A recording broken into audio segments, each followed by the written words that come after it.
Before temples had walls, before laws were pressed into clay, before gods were imagined as distant and orderly, there was a presence people learned to feel before they learned to describe it.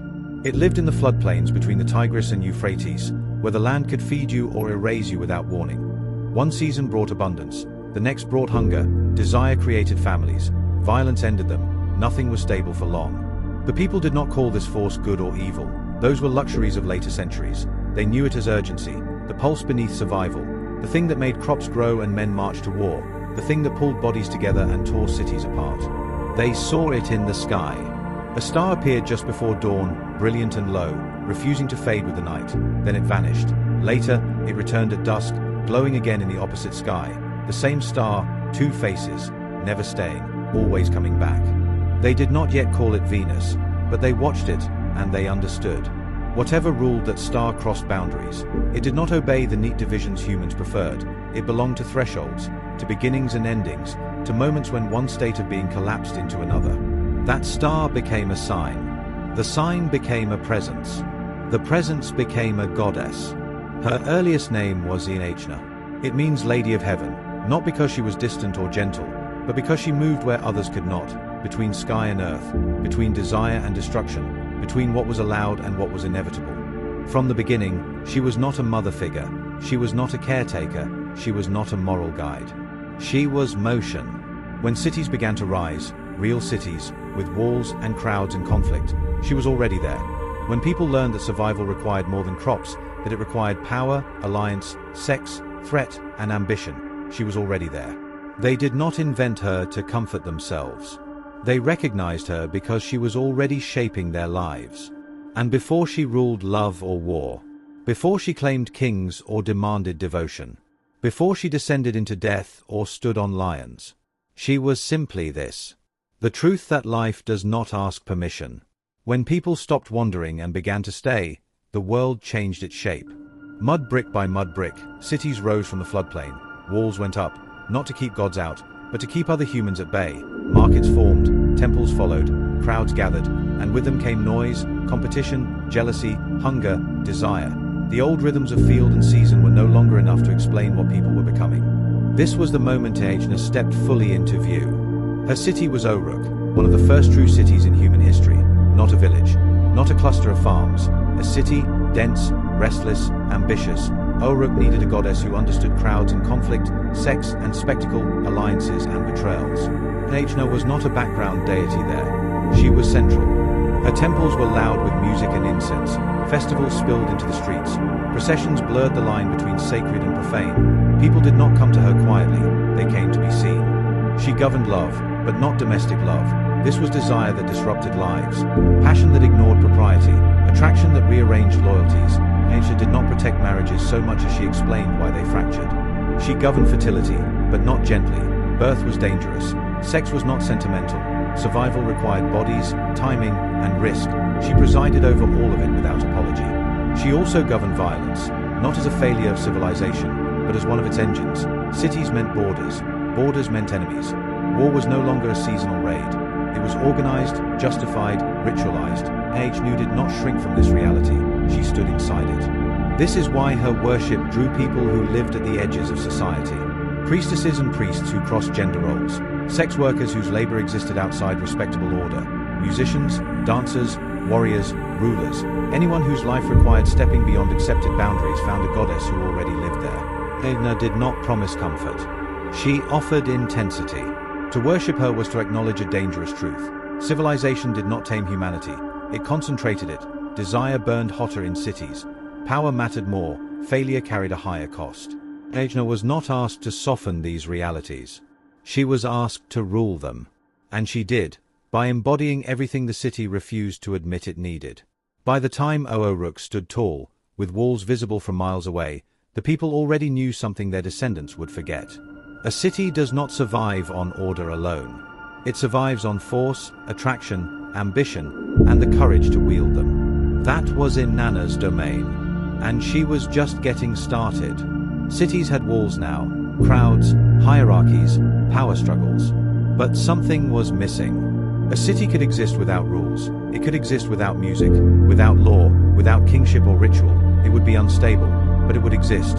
What transformed a settlement into a civilization was something more precise: shared systems of meaning and authority. The Sumerians believed those systems were not invented by humans. They were divine. They were called the Me. The Me were sacred powers, living principles that governed everything a society needed to function. Kingship, law, truth and falsehood, music, craftsmanship, sexual order, warfare, judgment, rebellion, even deceit. Each one was dangerous on its own. Together, they made civilization possible. And they did not belong to Inanna. They belonged to Enki, the god of wisdom, who kept them in his city of Eridu, far from the noise and ambition of Uruk. Enki was careful, methodical, protective. He guarded the Me the way one guards volatile substances, aware that too much power in the wrong hands could ruin everything. Inanna went anyway. She did not march in demanding authority. She arrived as a guest. She spoke sweetly. She drank with Enki. She laughed. She listened. She let him underestimate her. By the end of the night, the Me were hers. Loaded onto her boat, carried back toward Uruk, the foundations of civilization in her possession. When Enki sobered and realized what he had done, he panicked. He sent creatures after her to retrieve the Me. They failed every time. The boat reached Uruk intact. This story is often softened in retelling. It shouldn't be. Inanna did not receive civilization as a gift. She took it. The myth makes no attempt to apologize for her actions. Instead, it makes a claim. Civilization is not born from restraint. It is born from audacity, from risk, from someone willing to seize power and endure the consequences. This moment defines her. She is not merely a goddess of love or war here. She is the architect of culture itself. Music, law, kingship, sexuality, ritual, all pass through her hands before reaching humanity. She does not purify these forces. She releases them. And release is dangerous. Uruk flourished, but it also became louder, more competitive, more violent, more beautiful, more fragile. That was the price. The Me did not civilize humanity by taming it. They amplified it. This is the first clear declaration of who Inanna truly is. She is not order. She is not chaos. She is the will to have more power, more meaning, more intensity, no matter the cost. Civilization did not arise because the gods were kind. It arose because one goddess was bold enough to steal the fire and hand it to a city that was ready to burn brighter. And from that moment on, nothing about humanity would ever be simple again. Civilization had structure now. Rules, rituals, power concentrated behind walls. But one problem remained unsolved. Who had the right to rule? In the earlier cities, kingship was not assumed to be permanent or hereditary. A ruler could lead armies, collect tribute, command labor, and still lose everything if the gods withdrew their favor. Authority was not owned, it was loaned. And the goddess who decided whether that loan continued was Inanna. Inanna did not sit above kings like a distant judge. She entered their lives directly. Sumerian hymns describe her choosing rulers, exalting them, clothing them in power, and, just as easily, casting them down. Victory in battle was not proof of strategy alone. It was evidence of her presence on the field. To rule without her favor was to rule on borrowed time. This relationship was formalized in ritual, in what later scholars call the sacred marriage. The king symbolically united with the goddess, often represented by a priestess, binding divine desire to political authority. The ritual was not romantic, it was transactional and dangerous. The king did not conquer the goddess. He submitted to her. His fertility mirrored the land's fertility. His potency symbolized the city's strength. If crops failed or enemies advanced, the failure was not abstract, it was personal. Inanna's hymns speak in her own voice. She boasts of lifting men from obscurity, crowning them, making their names endure. She also threatens rulers who grow complacent. Love, in her vocabulary, is not protection, it is investment, and investment can be withdrawn. This is why kings feared her as much as they adored her. She was desire made political. To stand beside Inanna was to stand at the center of everything that mattered. Sex, legitimacy, violence, continuity. To lose her favor was to watch order unravel from the inside out. And yet kings continued to seek her. Because power without passion decays. Because authority without devotion collapses. Because no city survives on rules alone. Inanna understood something later ages would try to deny, that leadership is not sterile. It is embodied, it is erotic, it is violent, it is unstable. She did not apologize for this truth. She ruled it. And when her name began to change, when empires replaced city-states and her worship spread beyond Sumer, the kings who inherited her favor would call her by another name. Ishtar. But the terms of devotion never softened. Serve her and rise. Forget her and fall. The throne was never just a seat. It was a test. As cities hardened into empires, devotion changed its language. Stone replaced clay. Processions became propaganda. Gods were carved taller, sharper, more deliberate.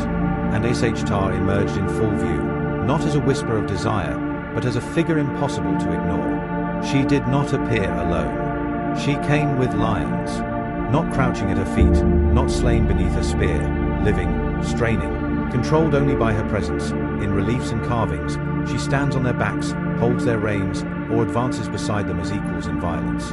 To Mesopotamians, the lion was not noble. It was the apex of danger, unpredictable, relentless, unstoppable.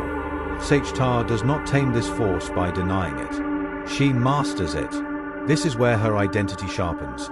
She is no longer merely the goddess who governs war. She is war's internal logic, the hunger, the momentum, the certainty that once unleashed, something must be broken before it ends. Kings marched under her banners believing she went before them, not as protection, but as acceleration. Battles won in her name were proof of favor. Battles lost meant she had turned her face away. She is armed now. Weapons visible. Sexuality undiminished. This is not a shift away from love, it is its other face. Desire, unchecked, conquers. Attraction, weaponized, dominates. Passion does not ask permission. Ishtar's warlike form frightened later cultures because it refused separation. She did not become masculine when she fought. She did not abandon beauty to wield violence. She carried both at once, unapologetically. That mattered. She showed that power does not require erasure of softness, nor does beauty prevent destruction. These qualities coexist because they spring from the same source, intensity.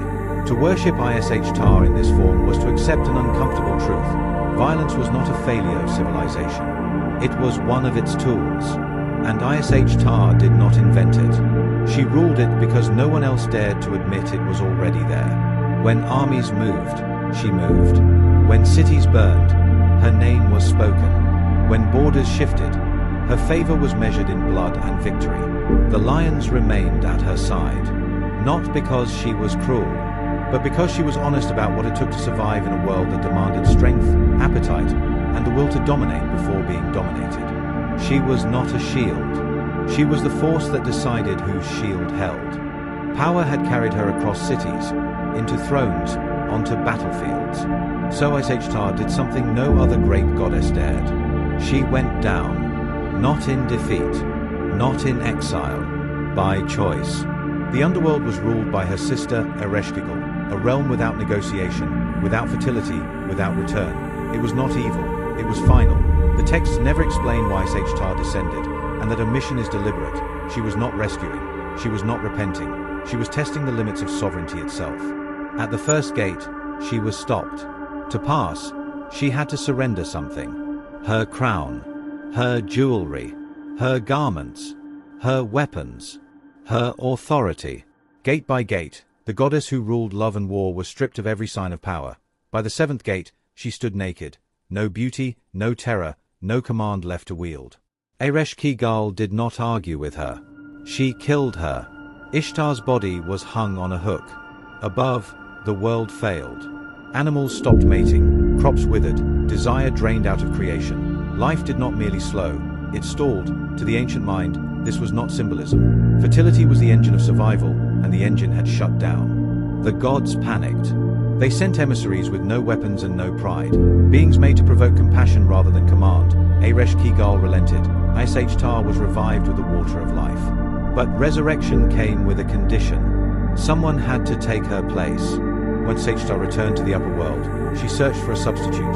She found her lover, Dumos, seated in comfort, unmoved by her absence.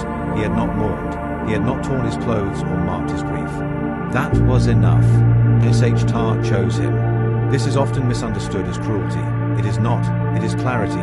To Ishtar, love is participation. Devotion is presence. Indifference is the only betrayal she does not forgive. Dumosi descended in her place, beginning the cycle of seasonal death and return that marked time itself. Ishtar came back changed, but not softened. She had ruled the heights. She had survived the depths. And now the world knew something it could never forget. Even the goddess of desire could be killed. And even death could not keep her. When Ishtar returned from the underworld, the world remembered her. Desire flowed again, crops rose, life resumed its dangerous momentum. But resurrection does not erase pride, it sharpens it. Ishtar had crossed death and come back. She was not diminished by the journey, she was confirmed by it. And then she was refused. The hero was Gilgamesh, king of Uruk, builder of walls, breaker of enemies, two-thirds divine and fully convinced of his own permanence. He had strength, fame, and the loyalty of his city. In any other age, that would have been enough. Ishtar desired him. In the epic of Gilgamesh, she offers him kingship amplified, fertility of land, victory in war, wealth without end. This is not seduction alone, it is a political alliance, a goddess offering legitimacy. Gilgamesh refuses. Not quietly, not tactfully. He recites the names of her former lovers and the fates that followed them. Turned into wolves, broken, abandoned, destroyed, he accuses her of ruin, of instability, of consuming what she loves. This is not merely rejection. It is a public humiliation of a goddess who embodies sovereignty itself. Ishtar does not argue. She does not plead. She ascends to the heavens and confronts her father, Anu, demanding the bull of heaven, an ancient force of devastation, to punish Gilgamesh and his city. Anu hesitates. He knows the cost. Ishtar does not soften. If he refuses, she threatens to shatter the boundary between life and death, to raise the dead against the living. This is not melodrama, it is leverage. She knows exactly what power she holds. The bull of heaven is unleashed. The land cracks, famine spreads, people die. Gilgamesh and Enki eventually kill the bull, but the victory is hollow. The gods have been insulted, balance has been broken, Enkidu's death follows as consequence, not revenge. This scene matters because it reveals something essential about Ishtar. She is not punished by the narrative. She is not corrected. She is not reduced to a scorned lover. She is treated as what she is, a force whose rejection has consequences. The epic does not ask whether Ishtar was right. That question would have been meaningless to its audience. What matters is that a mortal challenged divine authority, and the world answered accordingly. Ishtar does not need to be sympathetic. She needs to be acknowledged. And Gilgamesh, for all his strength, learns what no wall or weapon can prevent. Power, once denied, does not disappear. It responds. The goddess does not chase those who flee her. She lets the cost catch up instead. Not everyone who worshipped Ishtar stood on thrones or marched into battle. Many stood at the edges. Ishtar was a goddess of thresholds, and her people reflected that. Her temples welcomed those whose lives did not fit neatly into the categories civilization preferred. Priests known as Gala sang her hymns in voices described as neither fully male nor female. Other devotees crossed gender roles in dress, speech, or ritual function. Some were sex workers whose labor placed them outside respectable society but inside sacred economy. This was not rebellion for its own sake. It was theology. Ishtar governed transformation. She presided over moments when identity broke apart and reformed.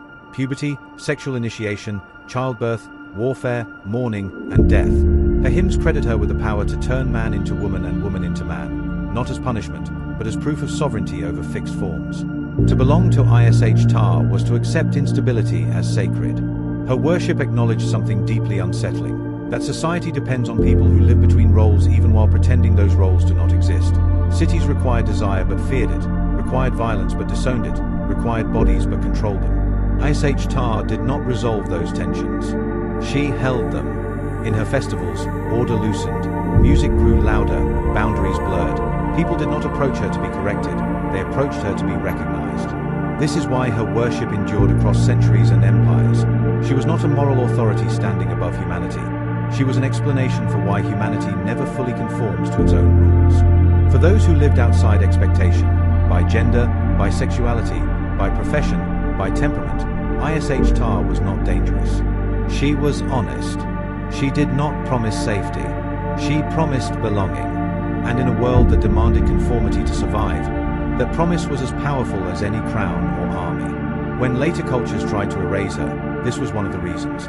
Gods of rigid order cannot tolerate liminality. They require clear lines, stable identities, obedience without ambiguity. Ishtar was ambiguity given a throne. She ruled not by demanding sameness, but by admitting that transformation is not a flaw in human life. It is its engine.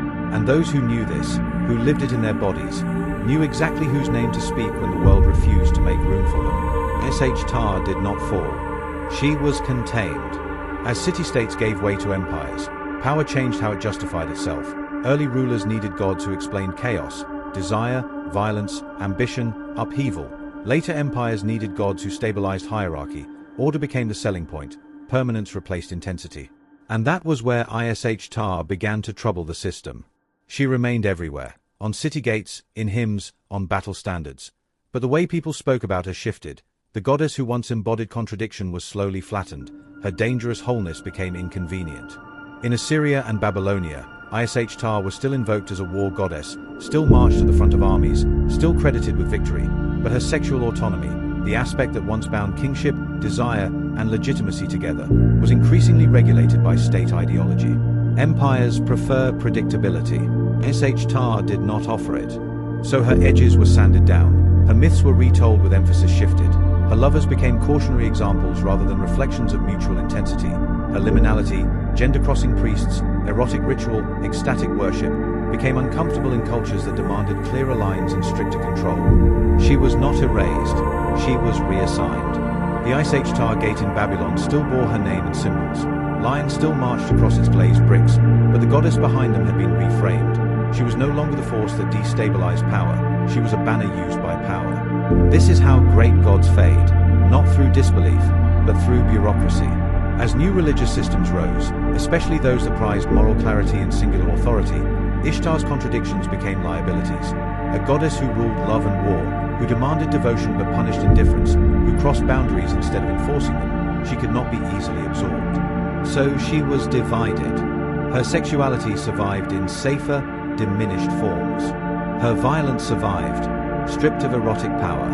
Her authority survived, separated from desire. None of these fragments were her. By the time later cultures encountered echoes of Ishtar, they often misunderstood her. She was remembered as excessive, dangerous, unstable, rather than recognized as complete. But what matters is this. She did not disappear because humanity outgrew her. She disappeared because humanity could not control her without losing something essential. And so the world chose gods who promised order over truth, obedience over agency, purity over intensity. Ishtar was never interested in being manageable. She did not fade because she was outdated. She faded because she refused to become safe.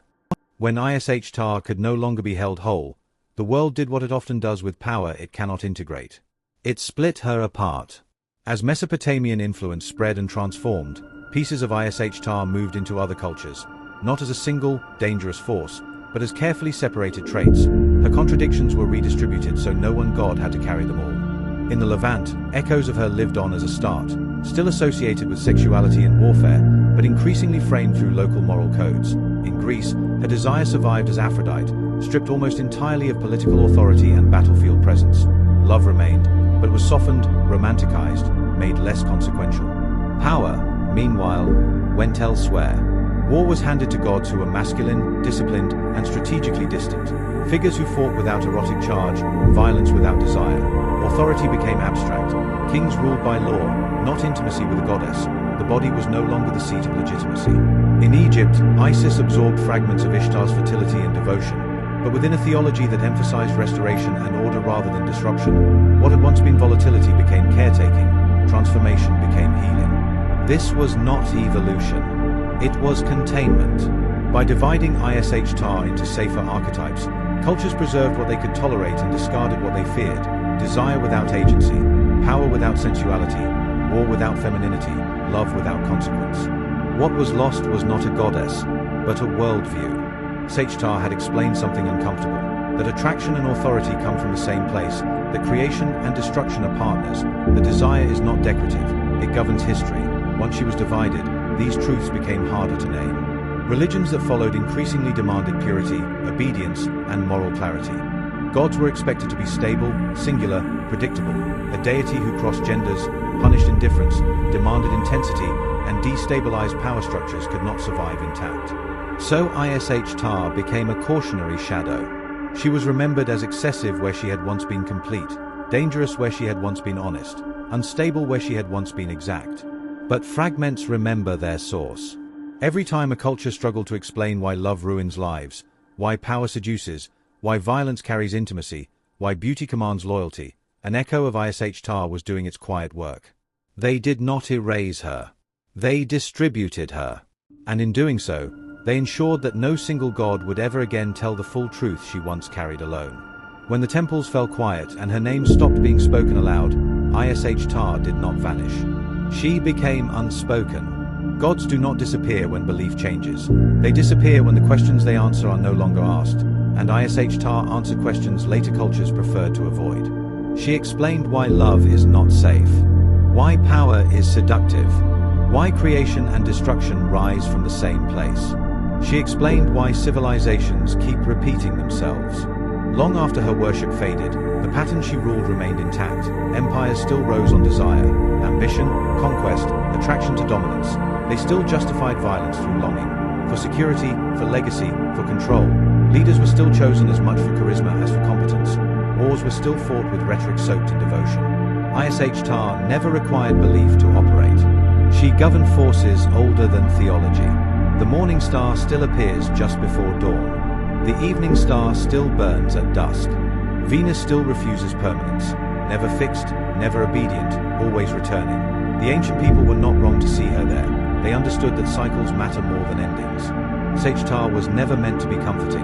She was meant to be accurate. She told the truth about desire, that it creates life and wrecks it, often at the same time. She told the truth about power, that it demands intimacy and punishes indifference.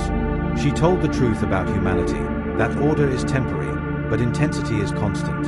When later cultures split her apart, they did not solve these problems. They only stopped naming them clearly. Love became sentimental, power became abstract, violence pretended it was rational, none of it worked for long. Ishtar had offered a harder honesty. She did not promise moral clarity. She did not promise safety. She promised reality. That is why she still feels familiar. Every story that refuses to make women either saints or monsters carries her imprint. Every narrative that admits beauty can destroy and destruction can seduce echoes her worldview. Every truth that acknowledges desire as a political force, not a private flaw, stands in her shadow. Ishtar does not ask to be worshipped. She asks to be recognized. Not as a relic, not as a metaphor, but as what she always was. The name the ancient world gave to the forces that still decide who rises, who falls, who loves, who conquers, and who pays the price when intensity is denied. She never left. We simply stopped saying her name out loud.